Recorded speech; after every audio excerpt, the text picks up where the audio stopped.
सुप्रभात मंडळी. मी नीलिमा पटवर्धन आणि आज एक चॅनलवरती खूप छान पोस्ट वाचायला मिळाली, तर ती सगळ्यांना तुम्हाला सांगते. खूप छान आहे, शिकण्याजोगं आहे, समजण्याजोगं आहे. सुरू करते. 1986 साली लिबिया आणि चाड या दोन देशांमध्ये एका सीमावर्ती भूभागावरून युद्ध सुरू झालं. कागदावर पाहिलं तर निकाल आधीच ठरलेला वाटत होता. लिबियाकडे सुमारे 7,000 सैनिक, 300 रणगाडे, 60 लढाऊ विमानं, हेलिकॉप्टर्स आणि अत्याधुनिक शस्त्रास्त्र होती. तर दुसरीकडे चाडकडे रणगाडेच नव्हते, पण त्यांच्याकडे एक अशी गोष्ट होती जी लिबियाकडे नव्हती: टोयोटा पिकअप गाड्या. या गाड्यांच्या मागील बाजूस त्यांनी मशीन गन आणि रॉकेट लॉन्चर बसवले होते. म्हणजे ही लढाई SUV विरुद्ध रणगाडे अशी होती. निकाल काय लागणार हे कोणालाही सहज सांगता आलं असतं, पण प्रत्यक्षात घडलं अगदी उलट.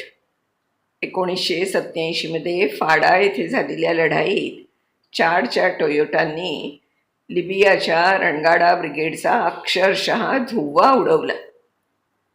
या लढाईत लिबियाचे तब्बल 100 रणगाडे नष्ट झाले, तर चाडने गमावल्या फक्त 3 टोयोटा गाड्या. यानंतर चाडच्या सैन्याने ओवा दी डूम या लिबियन हवाई तळावर हल्ला केला.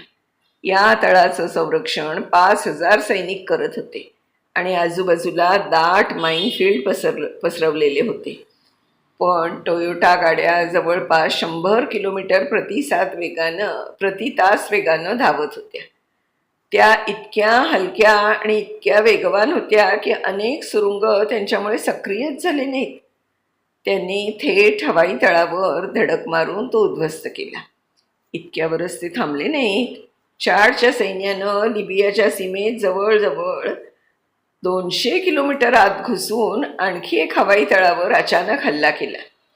या कारवाईत त्यांनी 70 रणगाडे आणि 30 विमानं नष्ट केली. महागडे, जड आणि शक्तिशाली रणगाडे या हलक्या आणि वेगवान टोयोटांचा पाठलाग करू शकत नव्हते. यामागे आणखी एक महत्त्वाचं कारण होतं. टोयोटा बिघडली तर जवळपास प्रत्येक गावात तिची दुरुस्ती करणारा मेकॅनिक मिळत असे. ती पुन्हा काही तासात रस्त्यावर येत असे. पण रणगाड्याची चेन तुटली किंवा एखादा महत्त्वाचा भाग निकामी झाला तर तो रणगाडा युद्धात निरुपयोगी ठरत असे. शेवटी इतिहासानं एक अनपेक्षित निकाल नोंदवला. टोयोटाने रणगाड्यांना हरवलं. या युद्धाला पुढे टोयोटा वॉर असं नाव पडलं. यातून मिळणारा धडा स्पष्ट आहे. प्रत्येक वेळी मोठी ताकद, मोठा खर्च किंवा अत्याधुनिक साधनं जिंकतीलच असं नसतं. अनेकदा वेग, चपळाई आणि परिस्थितीनुसार स्वतःच्या ताकदीचा योग्य वापर हेच विजयाचं खरं गमक ठरतं. याचा अर्थ असा नाही की प्रत्येक वेळी टोयोटा रणगाड्यांवर मात करेल किंवा हलकी साधनं नेहमीच जिंकतील. पण कोणत्याही स्पर्धेत, व्यवसायात किंवा आयुष्यात पहिला प्रश्न हा असायला हवा: आपल्याकडे नेमकं काय आहे आणि त्याचा सर्वात मोठा फायदा कसा करून घेता येईल. अनेकदा विजय हा सर्वात शक्तिशाली व्यक्तीचा नसतो, तो स्वतःच्या सामर्थ्याचा सर्वात हुशारीने वापर करणाऱ्याचा असतो. शिवाजी महाराजांनी शिकवलेल्या गनिमी काव्याचं हेच तर सूत्र आहे.